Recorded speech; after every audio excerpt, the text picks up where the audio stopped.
এখানে লেখা রয়েছে, জ্ঞানের কথা জানা হয়ে গেলে আর জানতে ইচ্ছে করে না, তা জেনে মনে আনন্দও জন্মে না। সূর্য পূর্বাকাশে উঠছে, এই তথ্য আমাদের মন টানে না, কিন্তু সূর্যোদয়ের যে সৌন্দর্য ও দেখার আনন্দ তা সৃষ্টিকাল থেকে আজও বিদ্যমান। এই সৌন্দর্য ও আনন্দানুভূতি পাঠক হৃদয়ে জাগিয়ে তোলাই সাহিত্যের কাজ। পাঠ ও অনুধাবনের মাধ্যমে রসিক পাঠকের হৃদয়ে তা সঞ্চারিত হয়। রসগ্রহণে অসমর্থ লোকই সাহিত্যের সৌন্দর্য আনন্দানুভূতির পরিবর্তে আত্মহিত ও সন্তুষ্টি খোঁজে। সাহিত্যে নির্মিত সৌন্দর্য অনুভূতি যদি লোকহিত সাধন করে, তাতে সাহিত্যের কুললক্ষণ নষ্ট হয় না। শুধু লোকহিত ও সন্তুষ্টির প্রচেষ্টা সাহিত্যকে কুলত্যাগী করে সাহিত্যিক শিক্ষকে রূপান্তরিত হন। তো আমরা মূলত এখান থেকে উদ্দীপকটি পড়লাম এবং উদ্দীপকে মূলত বুঝতে পারলাম যে এখানে বোঝানো হয়েছে সাহিত্যের আসলে মূল কাজ কি। আমরা কখনো কোনো তথ্য জেনে আনন্দিত হই না, কিন্তু যখন সেই তথ্যটা আমাদের চোখের সামনে ঘটতে দেখি তখন সেটা দেখে আমরা আনন্দিত হই। এবং একজন সাহিত্যিক মূলত সেই কাজটাই করেন, কোনো তথ্যকে সেটি আমাদের চোখের সামনে বাস্তব দৃশ্য হিসেবে উপস্থাপন করেন তার লেখনীর মাধ্যমে। আর এখানে মূলত একজন সাহিত্যিক আর একজন শিক্ষকের মধ্যে পার্থক্য। কারণ একজন সাহিত্যিক আমাদের চোখের সামনে সেই লেখাটাকে বাস্তব রূপান্তরের মতো করে অনুভব করান, অপরদিকে একজন শিক্ষক তিনি সেটা করেন না, বরং তিনি কি করেন, তিনি আমাদেরকে শুধুমাত্র তথ্যগুলোই পড়ান টেক্সট আকারে। তো আমরা এই যে উপরে উদ্দীপকটি পড়লাম, এবার দেখো এই উদ্দীপকের আলোকে প্রশ্ন করা হয়েছে ক নম্বরে যে রামায়ণ কে রচনা করেছেন। খ নম্বর জানতে চাওয়া হয়েছে অতি সস্তা খেলনা বলতে কি বোঝানো হয়েছে ব্যাখ্যা করো, এটি অনুধাবনমূলক প্রশ্ন। গয়ে জানতে চাওয়া হয়েছে সাহিত্যের স্বধর্মচ্যুত হওয়ার বিষয়টি উপরের অনুচ্ছেদে কিভাবে প্রতিফলিত হয়েছে বুঝিয়ে দাও। এবং ঘ, শিক্ষা ও সাহিত্যের উদ্দেশ্য ভিন্নধর্মী, বক্তব্যটির উপরের অনুচ্ছেদে কতখানি প্রতিফলিত হয়েছে বলে তুমি মনে করো, উত্তরের পক্ষে যুক্তি দাও। তো আমরা ক, খ, গ, ঘ এই চারটি প্রশ্নের উত্তর দেব উদ্দীপকের আলোকে। তো চলো আমরা প্রথম প্রশ্নের উত্তরটি দেখি। যে রামায়ণ কে রচনা করেছেন, আমরা জানি যে রামায়ণ রচনা করেছিলেন মহর্ষি বাল্মীকি। এরপরে দেখো ক্ষয় জানতে চাওয়া হয়েছে অতি সস্তা খেলনা বলতে কি বোঝানো হয়েছে। তো আমরা লিখব যে প্রবন্ধে অতি সস্তা খেলনা বলতে সেই সাহিত্যকর্মকে বোঝানো হয়েছে যা পাঠকদের মনোরঞ্জনের জন্য খুবই নিম্নমানের ও অগভীর হয়ে থাকে। এটি এমনভাবে রচিত হয় যাতে তার সহজেই জনপ্রিয়তা লাভ করে এবং বাজারে বিক্রি হয়। এই ধরনের রচনার মূল উদ্দেশ্য পাঠকদের সাময়িক বিনোদন দেওয়া, গভীর সাহিত্যিক মান বজায় রাখা নয়। লেখক এর মাধ্যমে ইঙ্গিত দিয়েছেন যে এই ধরনের সস্তা সাহিত্য মূলত বাণিজ্যিক উদ্দেশ্যে রচিত হয় এবং তার দীর্ঘমেয়াদী মূল্য বা শিল্পের প্রকৃত আনন্দ দিতে ব্যর্থ। এর ফলে সাহিত্য তার স্বকীয়তা ও গুণমান হারায় এবং লেখকের জন্য এটি মনোতুষ্টির কারণ হয় না। তাহলে আমরা দেখলাম যে অতি সস্তা খেলনা বলতে মূলত কি বোঝানো হয়েছে। এবার আমরা গ নম্বর প্রশ্নের উত্তর দেব, যেখানে জানতে চাওয়া হয়েছিল সাহিত্যের স্বধর্মচ্যুত হওয়ার বিষয়টি উপরের অনুচ্ছেদে কিভাবে প্রতিফলিত হয়েছে বুঝিয়ে দাও। তো আমরা এই প্রশ্নের উত্তরটি কিভাবে লিখতে পারি, দেখো আমি ঠিক এভাবে লিখেছি যে উপরের অনুচ্ছেদে সাহিত্যের স্বধর্মচ্যুত হওয়ার বিষয়টি অত্যন্ত স্পষ্টভাবে প্রতিফলিত হয়েছে। সাহিত্য মূলত সৌন্দর্য ও আনন্দ সৃষ্টির মাধ্যম। এটি পাঠকের হৃদয়ে অনুভূতির জাগরণ ঘটায় এবং রসিক পাঠকের হৃদয়ে সেই সৌন্দর্য ও আনন্দ অনুভব করায়। কিন্তু যখন সাহিত্য তার প্রকৃত স্বভাব সৌন্দর্য সৃষ্টি ও আনন্দদান ত্যাগ করে কেবলমাত্র আত্মহিত বা লোকহিতের উদ্দেশ্যে ব্যবহৃত হয়, তখন তা স্বধর্মচ্যুত হয়। শিক্ষার্থী আমরা বুঝতে পারলাম যে সাহিত্যের কাজ হচ্ছে মূলত মানুষকে আনন্দ দেওয়া, কিন্তু আমাদের পাঠ্য বইতে কিন্তু বলা হয়েছে যে সাহিত্য যখন মানুষের মনোরঞ্জন করে তখন কিন্তু সেই সাহিত্য আর তার নিজ পথে থাকে না, সেটি কিন্তু তার স্বধর্মচ্যুত হয়ে যায়, অর্থাৎ নিজ ধর্ম থেকে বের হয়ে যায়। সাহিত্যে খেলা প্রবন্ধেও এই বিষয়টি বিস্তারিতভাবে ব্যাখ্যা করা হয়েছে। লেখক উল্লেখ করেছেন যে সাহিত্য যখন পাঠকদের কেবল মনোরঞ্জনের জন্য অতি সস্তা খেলনা হয়ে ওঠে তখন তা তার প্রকৃত উদ্দেশ্য হারিয়ে ফেলে। উদাহরণস্বরূপ লেখক বলেছেন সাহিত্য যদি শিক্ষার মাধ্যম হিসেবে ব্যবহৃত হয় তবে তার সাহিত্য থাকে না, তা হয়ে ওঠে শিক্ষকের হাতের যন্ত্র। এক্ষেত্রে সাহিত্য তার আনন্দদানের ধর্মকে ত্যাগ করে পাঠকদের কেবল জ্ঞান বিতরণ বা মনোরঞ্জনের কাজ করে থাকে। শিক্ষার্থীরা আমরা কিন্তু এমনকি আমাদের মূল যে প্রবন্ধ সেখানে কিন্তু পড়েছিলাম যে সাহিত্যের উদ্দেশ্য হচ্ছে মানুষকে আনন্দ দান করা, কিন্তু যখন এই সাহিত্যকে শিক্ষার মাধ্যম হিসেবে ব্যবহার করা হয় তখন সেটা কিন্তু আর সাহিত্য থাকে না, বরং সেটা শিক্ষকের হাতের বেতে রূপান্তরিত হয়। তো এটাই মূলত এখানে বোঝানো হয়েছে।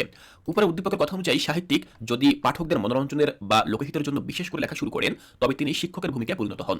এতে সাহিত্যের আনন্দ ও সৌন্দর্যের প্রকৃতি ক্ষতিগ্রস্ত হয়, অর্থাৎ সাহিত্য তখন আর স্বতঃস্ফূর্ত রস সৃষ্টি নয়, বরং একটি নির্দিষ্ট উদ্দেশ্য পূরণের মাধ্যমে হয়ে ওঠে। সুতরাং সাহিত্যের প্রকৃত ধর্ম থেকে সরে গিয়ে শুধুমাত্র শিক্ষাদান, মনোরঞ্জন বা লোকহিতের জন্য লেখা শুরু করলে সাহিত্য স্বধর্মচ্যুত হয়। সাহিত্যের সৌন্দর্য ও আনন্দানুভূতির মধ্যেই তার প্রকৃত লীলা নিহিত, যা পাঠকের হৃদয় রস সঞ্চার করে। এই প্রকৃত ধর্ম থেকে বিচ্যুতি ঘটলে সাহিত্যের প্রকৃত মহিমা লুপ্ত হয়। তো আমরা ঠিক এভাবে গ নম্বর প্রশ্নের উত্তরটি দেব। এবার আমরা সবশেষ যে প্রশ্নটি রয়েছে ঘ নম্বর, সেটি আলোচনা করার চেষ্টা করব, যেখানে জানতে চাওয়া হয়েছে শিক্ষা ও সাহিত্যের উদ্দেশ্যে ভিন্নধর্মী, বক্তব্যটি উপরের অনুচ্ছেদে কতখানি প্রতিফলিত হয়েছে বলে তুমি মনে করো, উত্তরের পক্ষে যুক্তি দাও।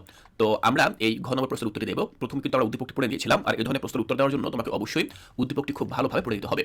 দেখো ঘয়ে জানতে চাওয়া হয়েছিল যা, তার উত্তর আমরা এভাবে লিখব। উপরের উদ্দেশ্যে শিক্ষা ও সাহিত্যের উদ্দেশ্য ভিন্নধর্মী এই বক্তব্যটি যথেষ্টভাবে প্রতিফলিত হয়েছে। এতে পরিষ্কারভাবে দেখানো হয়েছে যে সাহিত্য মূলত সৌন্দর্য সৃষ্টি এবং পাঠকের হৃদয়ে আনন্দ জাগ্রত করার জন্য। অন্যদিকে শিক্ষার উদ্দেশ্য মানুষের জ্ঞান চর্চা, উপদেশ বা বাস্তব জীবনের জন্য অপ্রয়োজনীয় তথ্য সরবরাহ করা। সাহিত্যে খেলা প্রবন্ধে লেখক এ বিষয়ে বিস্তারিত বলেছেন। শিক্ষার লক্ষ্য হলো মানুষের মনে অভাব পূরণ করা, তাকে কোনো বিশেষ জ্ঞান বা দক্ষতা প্রদান করা। এটি পাঠকের জন্য বাধ্যতামূলক এবং অনেক সময় আনন্দহীন। উদাহরণস্বরূপ সূর্য পূর্ব দিকে উঠে এই তথ্য জেনে মানুষ মুগ্ধ হয় না, কারণ এটি কেবল একটি বাস্তব জ্ঞান। কিন্তু সূর্যোদয়ের সৌন্দর্য, রঙের খেলা ও প্রকৃতির ছন্দ পাঠকের মনে যা আনন্দ সৃষ্টি করে সেটি সাহিত্য। লেখক আরো উল্লেখ করেছেন, সাহিত্য কখনো শিক্ষকের মতো পাঠকের জন্য কিছু চাপিয়ে দেয় না। সাহিত্য স্বতঃস্ফূর্তভাবে সৃষ্টি হয় এবং তা পাঠকের মনের গভীরে আনন্দের সঞ্চার করে। সাহিত্যের মূল লক্ষ্য হলো রসিক পাঠকের হৃদয়ে রসের উদ্রেক ঘটানো। এর বিপরীতে শিক্ষার কাজ তথ্য সরবরাহ ও উপদেশ দেওয়া। যদি সাহিত্যকে শিক্ষার উপায় হিসেবে ব্যবহার করা হয়, তবে সাহিত্য তার নিজস্ব ধর্ম থেকে বিচ্যুত হয়। উদাহরণ হিসেবে লেখক বলেছেন, বাল্মীকি রামায়ণ রচনা করেছিলেন মুনি ঋষিদের আনন্দ দানের জন্য, শিক্ষা দেওয়ার জন্য নয়। এটি সাহিত্য হিসেবে চিরকালীন এবং পাঠকের হৃদয়ে আনন্দের সঞ্চার করে। অপরদিকে শিক্ষামূলক রচনাগুলি যেমন যোগবাশিষ্ট জনসাধারণের মধ্যে খুব কমই আনন্দ সৃষ্টি করে, কারণ এটি লেখা হয়েছিল শিক্ষার উদ্দেশ্যে, সাহিত্যের আনন্দ দানের জন্য নয়। তো আমরা ঘটনাগুলো বিশ্লেষণ করলাম। এবার আমাদের উত্তরের পক্ষে যুক্তি দিতে বলা হয়েছিল, সেটি আমরা সংক্ষেপে এখানে তুলে ধরবো। তো দেখো, আমি লিখেছি সাহিত্যের মূল উদ্দেশ্য আনন্দ প্রদান ও সৌন্দর্যের সঞ্চার, যা পাঠকের মনে গভীর অনুভূতিকে জাগ্রত করে। অন্যদিকে শিক্ষার কাজ মানুষের মনকে একটি নির্দিষ্ট পথে পরিচালিত করা। প্রবন্ধের ভাষ্য ও উদ্দীপক উভয়ই এই ভিন্নতা স্পষ্টভাবে তুলে ধরেছে। সুতরাং শিক্ষা ও সাহিত্যের উদ্দেশ্য ভিন্ন এবং সাহিত্যকে শিক্ষার মাধ্যম বানালে তার মৌলিকতা নষ্ট হয়। তো ঠিক এভাবেই আমরা ক, খ, গ, ঘ এই 4টি প্রশ্নের উত্তর দিলাম। আমি আশা করছি এখানে প্রথম সৃজনশীলে যা জানতে চাওয়া হয়েছে সেই উত্তরগুলো তোমরা খুব সুন্দরভাবে বুঝতে পেরেছ এবং এটি থেকে তোমাদের লিখতে আর কোনো অসুবিধা হবে না। শিক্ষার্থীরা, এর পরবর্তীতে আমরা আরো একটি সৃজনশীল পাবো আমাদের এই একই অধ্যায়ে। সেই সৃজনশীল আমরা চলে যাব। এটি হচ্ছে আমাদের দ্বিতীয় সৃজনশীল। দেখো, এই হচ্ছে দ্বিতীয় সৃজনশীল। আমরা এই সৃজনশীলের প্রথমে উদ্দীপকটি একটু পড়ে নিচ্ছি। এখানে বলা হয়েছে, মানুষের একটি চিরন্তন আকাঙ্ক্ষা হচ্ছে নিজের অনুভূতি ও উপলব্ধি অন্যের কাছে প্রকাশ করা। জয়নুল আবেদিনের মতো ছবি এঁকে কিংবা রবীন্দ্রনাথের মতো কবিতা গান লিখে নিজ হৃদয়ানুভূতি ও রূপচেতনা সে অন্য মনে ছড়িয়ে দিতে চায়। এভাবে সে জগতের সকল মানুষের সঙ্গে সম্পর্ক স্থাপন করতে চায়, চায় লক্ষ্য হৃদয়ের মধ্যে বেঁচে থাকতে। এই কাজ তখনই সফল হয় যখন রঙে ঝঙে আকারে প্রকারে ভাষায় সুরে ছন্দে ইঙ্গিতে নিখুঁত রূপ বা অনুভূতি অন্য মনে প্রতিফলিত ও সঞ্চারিত করা যায়। এ কাজ যে পারে শিল্পরাজ্যের সেই রাজা, ধর্মের জাতপাত বর্ণভেদ সেখানে একাকার। তো আমরা উদ্দীপকটি পড়ে দিলাম। দেখো, জানতে চাওয়া হয়েছে প্রথম প্রশ্নে ক, যে রোদার একটি শ্রেষ্ঠ ভাস্কর্যের নাম লিখো। আমরা এটি জানি যে ফরাসি ভাস্কর অগাস্ট রোদার একটি শ্রেষ্ঠ ভাস্কর্যের নাম হচ্ছে নরকের দুয়ার। এটি তোমরা অবশ্যই মনে রাখবে, এই প্রশ্নটি কিন্তু বিভিন্ন জায়গায় আসতে পারে। এটি শুধুমাত্র যে জ্ঞানমূলকই আসবে এমন নাম, এটি কিন্তু এমসিকিউ আকারেও আসতে পারে। নরকের দুয়ার এটি হচ্ছে রোদার একটি শ্রেষ্ঠ ভাস্কর্যের নাম। ক্ষয় জানতে চাওয়া হয়েছে মানুষের দেহ মনের সকল প্রকার ক্রিয়ার মধ্যে ক্রীড়া শ্রেষ্ঠ। এখানে ক্রীড়া কি? ক্রীড়া হচ্ছে খেলাধুলা। তো এটিকে কেন সকল কাজের মধ্যে শ্রেষ্ঠ বলা হয়েছে এটি আমাদেরকে ব্যাখ্যা করতে হবে। তো দেখো, আমরা ঠিক এভাবে লিখতে পারি খ নম্বরে, যে মানুষের দেহ মনের সকল প্রকার ক্রিয়ার মধ্যে ক্রীড়া শ্রেষ্ঠ, কারণ এটি সম্পূর্ণ উদ্দেশ্যহীন এবং আনন্দদানের জন্যই সংঘটিত হয়। খেলা শুদ্ধ আনন্দ দেয়, যা শ্রেণী বা ভেদাভেদ ছাড়াই সবার জন্য সমান। এটি মানুষের মন ও দেহকে সতেজ রাখে এবং জীবনের চাপ থেকে মুক্তি দেয়। খেলায় কোনো স্বার্থ বা উপকারের আকাঙ্ক্ষা নেই, যা একে অন্য সব কার্যকলাপ থেকে আলাদা করে এবং শ্রেষ্ঠত্ব প্রদান করে। তো আমরা ঠিক এভাবে খ নম্বর প্রশ্নের উত্তরে লিখতে পারি যে ঠিক কি কারণে লেখক বলেছেন যে খেলাই হচ্ছে সকল কাজের মধ্যে সবচেয়ে শ্রেষ্ঠ। আমরা এই প্রশ্নের উত্তরে দেখলাম। এবার আমরা গ নম্বর প্রশ্ন নিয়ে আলোচনা করব, যেখানে জানতে চাওয়া হয়েছে যে প্রবন্ধে বর্ণিত ব্রাহ্মণ শূদ্রের মানবাধিকার উপরের অনুচ্ছেদের কোন বক্তব্যে প্রতীয়মান হয়, আলোচনা করো। তো শিক্ষার্থীরা, আমরা কিন্তু উদ্দীপকে শেষের দিকে একটা লাইন পড়েছিলাম যে ধর্মের জাতপাত বর্ণভেদ সেখানে একাকার। মূলত এখানে ব্রাহ্মণ শূদ্রের সেই মানবাধিকারের কথা বলা হয়েছে। তো এটি মূলত আমরা আলোচনা করব।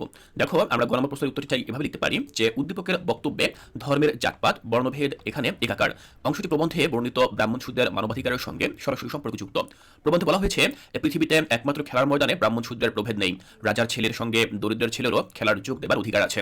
এটি বোঝায় যে শিল্প এবং খেলাধুলার ক্ষেত্রে সামাজিক বৈষম্য, জাতপাত কিংবা আর্থিক পার্থক্য কোনো বাধা হতে পারে না। উদ্দীপকে শিল্পের ক্ষেত্রে যে মানবাধিকারের কথা বলা হয়েছে তা সাহিত্যে খেলা প্রবন্ধের বক্তব্যকে সমর্থন করে। সেখানে উল্লেখ রয়েছে, শিল্পের জগতে একজন সাধারণ মানুষও তার সৃষ্টিকর্মের মাধ্যমে অসাধারণ হয়ে উঠতে পারে। ধর্ম, জাতপাত বা শ্রেণীগত ভেদাভেদ শিল্পের জগতে কোনো প্রভাব ফেলে না, কারণ সেখানে মানুষের অনুভূতি, রূপচেতনা এবং সৃষ্টিশীলতার ভিত্তিতেই মূল্যায়ন হয়। তাই উদ্দীপকের বক্তব্য ও প্রবন্ধের ভাবনার মিল এই যে খেলাধুলা ও শিল্প উভয় ক্ষেত্রে বৈষম্যমুক্ত এবং সমতার একটি নিখুঁত উদাহরণ। এখানে সবাই সমান অধিকার নিয়ে নিজেদের প্রকাশ করতে পারে এবং তা মানুষের মন জয় করে। এটি প্রমাণ করে যে মানবাধিকারের ক্ষেত্রে শিল্প ও খেলা সার্বজনীন। তো আমরা ঠিক এভাবে গ নম্বর প্রশ্নের উত্তরটি লিখলাম। এবার আমরা সবশেষ প্রশ্ন নিয়ে আলোচনা করব, যেখানে জানতে চাওয়া হয়েছে উপরের অনুচ্ছেদের লক্ষ্য হৃদয়ের মধ্যে বেঁচে থাকার আকাঙ্ক্ষা বা কাঙ্ক্ষ অবলম্বনে সাহিত্যে খেলা প্রবন্ধে বর্ণিত বিশ্বমানবের সঙ্গে সম্বন্ধ পাতানুরী নামান্তর প্রসঙ্গে তোমার মতামত উপস্থাপন করো। শিক্ষার্থীরা, এখানে তোমরা বিষয়টি খেয়াল করো, এই যে বিভিন্ন বাক্যাংশ আমাদের মূল টেক্সট বই থেকে নিয়ে আসা হয়েছে, এই ধরনের প্রশ্নগুলোর উত্তর দেওয়ার জন্য অবশ্যই কিন্তু তোমাদেরকে মূল টেক্সট বই খুব ভালোভাবে পড়ে নিতে হবে। কারণ তোমরা যদি টেক্সট বই খুব ভালোভাবে না পড়ো, সেক্ষেত্রে কিন্তু এই ধরনের প্রশ্নের উত্তর তোমরা খুব সহজে দিতে পারবে না। তাই আমি তোমাদেরকে সাজেস্ট করবো অবশ্যই মূল প্রবন্ধ পড়বে, যাতে করে প্রতিটি বাক্য তোমাদের আয়ত্তে চলে আসে। তো যাই হোক, আমরা ঘ নম্বর প্রশ্নের উত্তরটি এখন কিভাবে দিতে পারি সেটি নিয়ে আলোচনা করি। দেখো, আমরা শুরু করবো ঠিক এভাবে যে উদ্দীপকের লক্ষ্য হৃদয়ের মধ্যে বেঁচে থাকার আকাঙ্ক্ষা বাক্যাংশ এবং সাহিত্যে খেলা প্রবন্ধে বর্ণিত বিশ্ব মানবের সঙ্গে সম্বন্ধ পাতানুরী নামান্তর একটি অভিন্ন চেতনার বহিঃপ্রকাশ। উভয় ক্ষেত্রে মানুষের আকাঙ্ক্ষা নিঃসৃষ্টির মাধ্যমে নিজস্ব অনুভূতি ও উপলব্ধিকে জগৎব্যাপী ছড়িয়ে দেওয়া এবং সকলের সঙ্গে একটি সংযোগ স্থাপন করা। আমরা শুরু করলাম ঠিক এভাবে। এবার আমরা উদ্দীপকের বিশ্লেষণ করব। দেখো আমি লিখেছি, জয়নুল আবেদিনের ছবি বা রবীন্দ্রনাথের কবিতা গান মানুষের হৃদয়কে স্পর্শ করে, তাদের অনুভূতিকে জাগিয়ে তোলে। এই সৃষ্টিকর্মগুলো শুধু শিল্পীর ব্যক্তিগত অনুভূতি নয়, এটি হয়ে হচ্ছে বিশ্ব মানবের অভিজ্ঞতা। শিল্পী তার সৃষ্টির মাধ্যমে নিজেকে সীমাবদ্ধ ব্যক্তিসত্তা থেকে মুক্ত করেন এবং বৃহৎ মানবিকতা বোধের সঙ্গে সংযুক্ত করেন। এর মাধ্যমে শিল্পীর সৃষ্টি মানব সমাজে চিরকাল বেঁচে থাকে। তো আমরা উদ্দীপকের বিশ্লেষণ ঠিক এভাবে করলাম। এবার আমরা কি করব দেখো, আমরা লিখব যে প্রবন্ধের ভাবনার সঙ্গে সংযোগ। তো আমি ঠিক এভাবে লিখলাম যে সাহিত্যের খেলা প্রবন্ধে উল্লেখ করা হয়েছে, খেলার জগৎ বা শিল্পের জগৎ সেই স্থান যেখানে ব্যক্তি বৈষম্যের ঊর্ধ্বে উঠে বিশ্ব মানবের সঙ্গে একাত্ম হয়। এটি এক ধরনের সর্বজনীন আনন্দের সঞ্চার করে, যা জাত ধর্ম বর্ণের বাধা অতিক্রম করে।